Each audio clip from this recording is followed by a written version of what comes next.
Welcome to grade I fire. मेरा नाम है सुधीर और आज के इस वीडियो में हम लोग 5-6 कुछ ऐसे टॉपिक्स के बारे में बात करेंगे जो आपको एग्जाम की तैयारी के लिए भी काम आएंगे और ड्यूरिंग एग्जामिनेशन आपको किन किन बातों का ध्यान रखना है, आपके काम में वो सारी चीजें भी आएंगी। तो इस वीडियो को थोड़ा सा ध्यान से देखिएगा क्योंकि जितना समय अभी आपके पास बचा हुआ एग्जाम की तैयारी के लिए उसको आप अच्छी तरीके से यूज कर पाओगे इस वीडियो को देखने के बाद।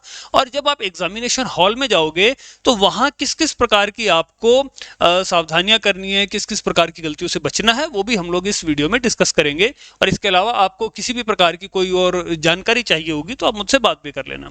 तो सबसे पहले हम लोग बात करेंगे सबसे important point which is revision. देखिए अभी मैं अगर आपको बताऊं लगभग 1 महीने के करीब आपके एग्जामिनेशन में बचा हुआ है समय। तो ये जो 30 दिन है काफी कैंडिडेट्स का अप्रोच ये रहेगा कि हम लोग क्या करें, हम लोग और नई नई चीजें जो भी और नए टॉपिक्स पढ़ लेते हैं और कुछ नया कहीं से कंटेंट मिल जाए तो वो पढ़ लेते हैं, नई कोई बुक, नई कोई पीडीएफ, इंटरनेट का कोई नोट ऐसा कुछ पढ़ ले।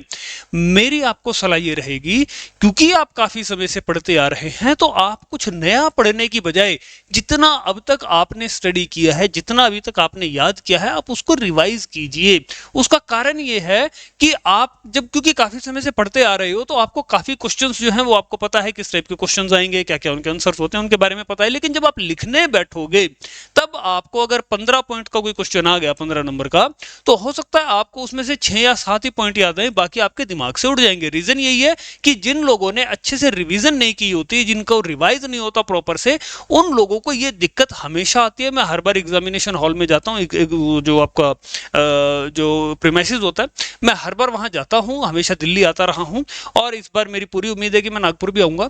तो वहां पे जब कैंडिडेट्स बाहर निकलते हैं तो वो लोग बताते हैं मुझे कि सर हमें सारे क्वेश्चंस आते होते थे लेकिन जब लिखने की बारी आई तो हम लोगों को पॉइंट्स जो हैं वो दिमाग के आसपास घूम रहे थे लेकिन बस वो लिख क्यों नहीं पाए, क्योंकि बस वो माइंड में बिल्कुल आ नहीं रहे थे, हम लोग लिख नहीं पाए। तो वो केवल और केवल एक ही समस्या है कि आप रिवीजन अच्छे से नहीं करते। बहुत से कैंडिडेट के साथ ये दिक्कत है। रिवीजन क्यों नहीं करते उसका बड़ा कारण ये भी है क्योंकि अभी हम लोग सब लोग मैच्योर लोग होते हैं जो मोस्टली हम लोग एग्जाम देते हैं। हम लोग कोई 10th या +2 के स्टूडेंट्स नहीं है तो हमें लगता है कि ये सारी चीजें ऑटोमेटिक हो जाएंगी। पढ़ाई छोड़े हुए भी काफी समय हो जाता है, कईयों को 5 साल, कईयों को 10 साल।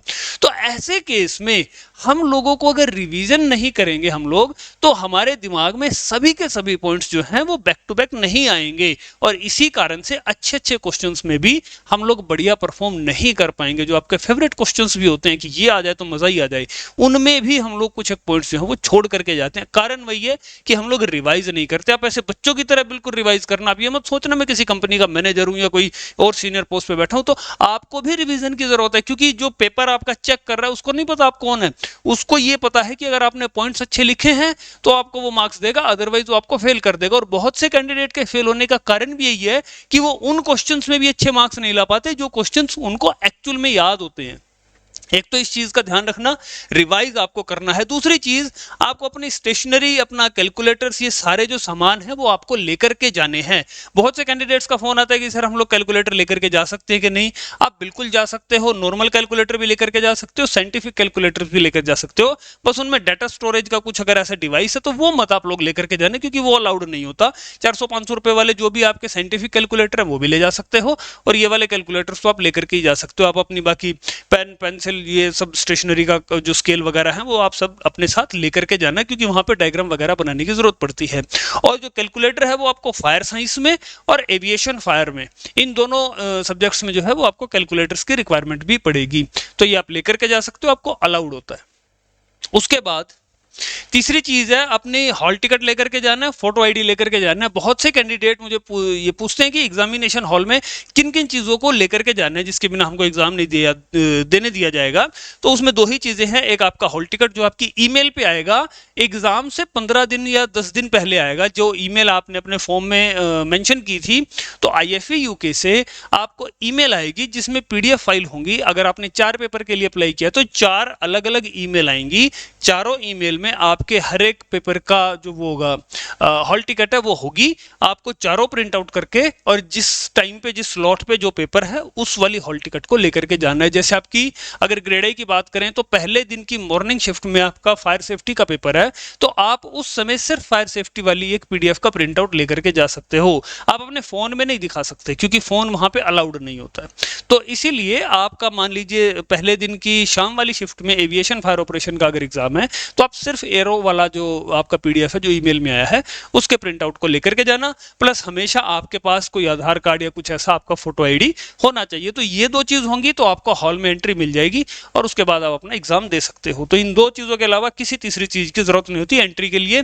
अब ये चीज देख लो कि ड्यूरिंग एग्जामिनेशन जब आप हॉल के अंदर बैठ चुके हो, आप एग्जाम दे रहे हो, तो आपकी अप्रोच क्या होनी चाहिए। आप एग्जाम जब दोगे तो उसमें ये मार्क एलोकेशन इन्होंने अपनी वेबसाइट पे एक पीडीएफ में बता रखा है कि हमने किस प्रकार से मार्क जो है वो एलोकेट किए हुए हैं हर अपने क्वेश्चंस के लिए। इन्होंने ये बता रखा है कि मान लीजिए हम लोगों ने आपको एक ऐसा क्वेश्चन दिया है जिसमें एक पार्ट जो है वो 5 मार्क्स का है और दूसरा जो सेक्शन है वो 15 नंबर का है, टोटल 20 नंबर का एक क्वेश्चन आता है। इन्होंने एक एग्जांपल लिया है, तो ये बता रहे हैं कि कैंडिडेट को ये जो टाइम जो उसको आप दोगे क्वेश्चन को, उस टाइम को उस तरीके से आपको देना है कि 5 नंबर वाले को 5 नंबर के प्रोपोर्शन के हिसाब से देना और 15 नंबर वाले को उसके अकॉर्डिंग आपको समय और उसमें कंटेंट जो है वो आपको लिखना होगा as per the mark allocation. दूसरा इसमें ये चीज लिखी हुई है कि आपको नंबर किस तरीके से मिलते हैं। ये नंबर देते हैं कि एटलीस्ट 1 मार्क्स आपको दिया जाता है हर एक वैलिड पॉइंट का। जितने वैलिड पॉइंट लिखोगे उसके अकॉर्डिंग आपको नंबर्स जो है वो मिलते हैं। इसीलिए और वैलिड पॉइंट होता क्या है कि एक तो जो क्वेश्चन पूछा है उसकी रेलेवेंसी में वो पॉइंट होना चाहिए और at the right level. Right level का मतलब ये है कि अगर आप लेवल 3 डिप्लोमा दे रहे हो तो जो ग्रेजुएशन लेवल का जो लेवल है उस लेवल का आपको वो पॉइंट देना है, वैलिड भी देना है और आपकी उस लेवल का देना है। जब लेवल 4 की बात करोगे तो आपको और उस लेवल तक जाकर के अपना जो आपका पॉइंट होगा वो आपके लेवल 4 को जस्टिफाई भी करना चाहिए। तो रेलेवेंट भी होना चाहिए और राइट लेवल पे भी होना चाहिए। इसके बाद इन्होंने 2-3 चीजें यहां पे दी हैं, ये आप लोग पढ़ के जाना। यहां वीडियो को आप पॉज कर लेना, ये सारे पॉइंट आप लोग पढ़ करके जाओगे क्योंकि यहीं से आपको पता चलता है कि मैक्सिमम मार्क्स हम लोग कैसे लेकर के आएंगे। यहां पे इन्होंने पहला एग्जांपल जो दिया है उन्होंने ये लिखा है कि हो सकता है आपके क्वेश्चन में ये लिखा हो कि स्टेट 3 थिंग्स और जो भी चीज है उनको स्टेट करना आपको, और उसके लिए इन्होंने 3 नंबर जो है वो एलोकेट किए हुए हैं। तो कैंडिडेट को क्या करना है, candidate to provide 3 brief relevant points, कि आपको 3 रेलेवेंट पॉइंट्स लिखने हैं ब्रीफ में।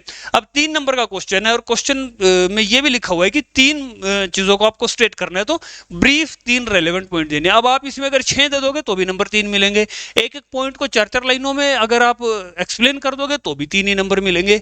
तो आपको सिर्फ 3 रेलेवेंट पॉइंट को ब्रीफ करना है, और ब्रीफ करने का मतलब होता है जब भी स्टेट लिखा हुआ आएगा आपको एक सिंगल लाइन में एक अपना पॉइंट लिखना है, रेलेवेंट होगा और राइट लेवल पे होगा। तो इस प्रकार से आप लिखेंगे तो उसके भी आपको 3 नंबर एग्जामिनर देगा ही देगा। दूसरा एग्जांपल इसमें लिया है कि मान लीजिए 4 नंबर का कोई क्वेश्चन आपको दिया गया है और उसमें इंस्ट्रक्शन ये दी गई है कि आपको डिस्क्रिप्शन देनी है आइटम की या किसी सिचुएशन की, जो भी उसने बोला है कि उसको डिस्क्राइब कीजिए, उसकी डिस्क्रिप्शन दीजिए। तो वहां पे आपको 4 रेलेवेंट और करेक्ट डिस्क्रिप्टिव पॉइंट देने हैं। 4 पॉइंट दोगे, चारों रेलेवेंट होंगे और थोड़ा डिस्क्रिप्टिव होंगे। डिस्क्रिप्टिव का मतलब क्या हुआ कि अब सिर्फ एक लाइन से काम नहीं चलेगा, 2 या 3 लाइनें आपको उसके बारे में लिखनी पड़ेंगी, तब वो आपको 4 नंबर देगा। और ये कब होगा, जब इस टाइप का क्वेश्चन जब आता है जिसमें नंबर कम दे रहा है और आपसे डिस्क्राइब ज्यादा करवा रहा है, तो ये बड़े इजी टाइप के क्वेश्चन होते हैं। इसमें आपको थोड़ा थोड़ा 1-2 लाइन एक्स्ट्रा लिखनी पड़ती है।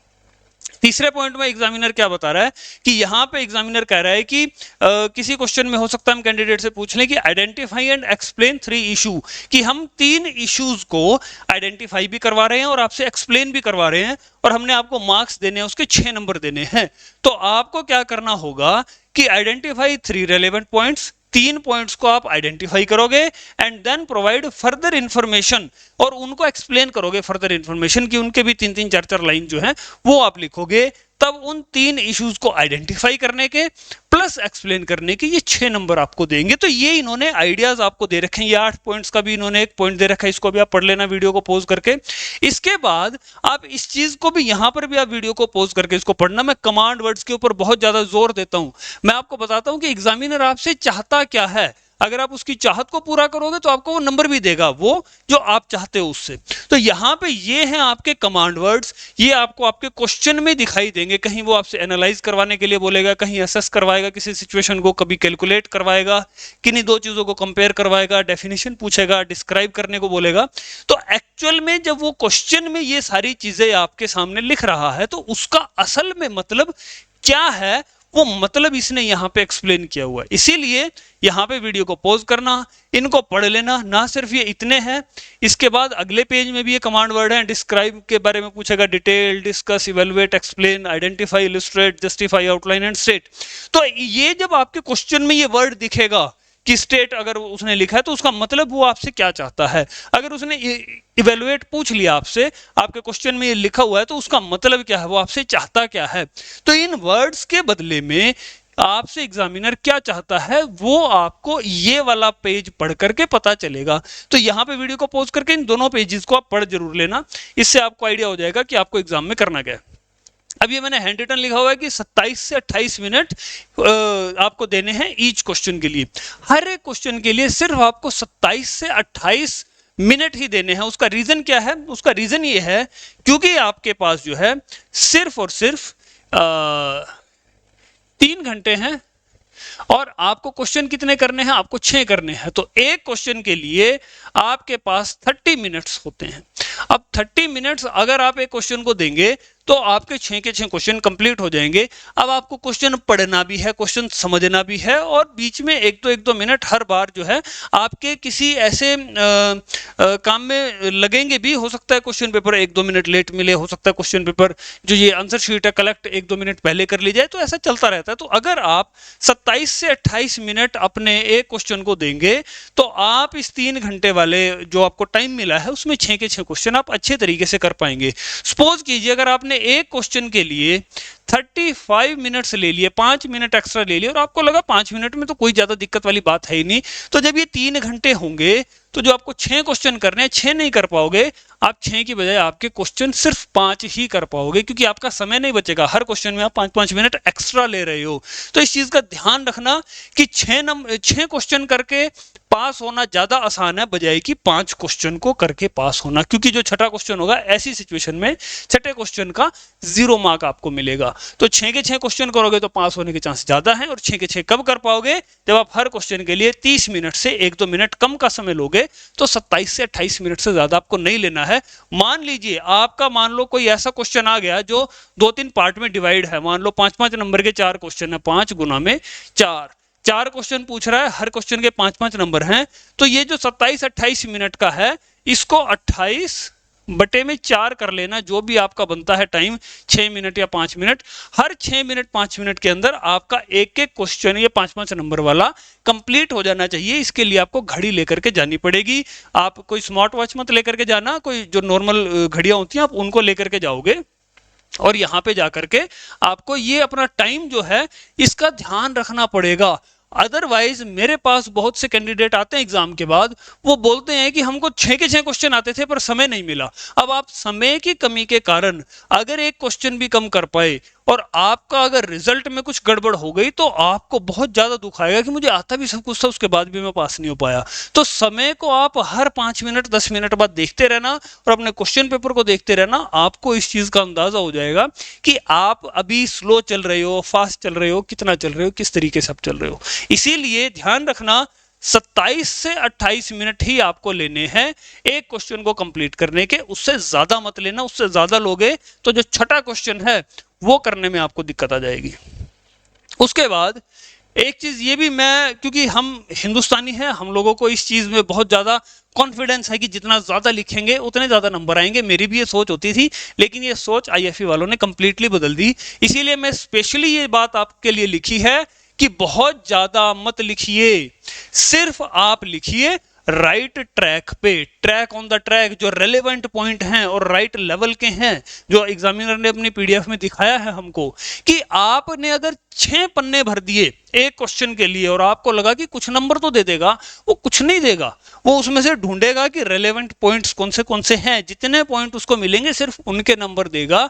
जो आपने बाकी की कहानी रची है उसको कोई नंबर नहीं मिलेगा। वो रेलेवेंट होगा तो नंबर मिलेगा, बहुत ज्यादा लिखने का कोई नंबर एग्जामिनर नहीं देता। तो इसीलिए बहुत ज्यादा और बहुत ज्यादा लिखने के इस चंगुल से बच जाना। सिर्फ वो चीज लिखनी है जो आपके एग्जामिनर ने आपसे पूछी है, राइट ट्रैक पे जो क्वेश्चन उसने पूछा है उसका सीधे सीधे और सही सही आपको जवाब देना है, उसी के वो आपको मार्क्स देगा। इससे ज्यादा एग्जामिनर आपको कुछ नहीं देगा। और इसी के साथ साथ मैं आप सबके उज्जवल भविष्य की कामना करता हूं, आपका एग्जाम अच्छा हो। आप सभी के लिए all the very best for March 2025 exam. With this words, thank you very much, thanks a lot.